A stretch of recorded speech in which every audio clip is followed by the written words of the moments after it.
বন্ধুরা দেখেন একটা লোক এমনি সিএনজি চালায়। হ্যাঁ, আমি রাস্তার সাইডে বসে আছিলাম, পরে দেখলাম এই লোকটা মাতালের মতন হাঁটতেছে, কিন্তু কেউ ধরতেছে না।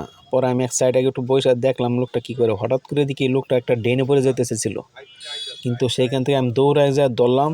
আল্লাহ বাঁচাচ্ছে, নাহলে ড্রেনে পড়লে মাথা মতো ফাইটে তো কেউ দেখতো না। হ্যাঁ, তারপরে আমি ধরে আনলাম, উনি ভয় পেয়ে গেছে। পরে আমি বললাম যে আপনি ধরে ফেলছি, আপনার ভয় নেই। আপনার ওরা পাঞ্জাবে ধরে রাস্তার সাইডে বসাইলাম। পরে দেখলাম ওনার একটা মোবাইল আছে আর 200 টাকা আছে পরে। পরে মোবাইল নাম্বারটা নিয়ে পরে এই মোবাইল থেকে ওনার বউরে, ওনার বাইরে, ওনার গাড়ির মিস্ত্রিরে ফোন দিলাম। পরে ওনারা এসে নিয়ে গেছে। হ্যাঁ, এরকম ভালো কাজ করা উচিত। হ্যাঁ, ওনার সিএনজিটা ওনাকে নিশা খাওয়ায় নিয়ে গেছে আর কি।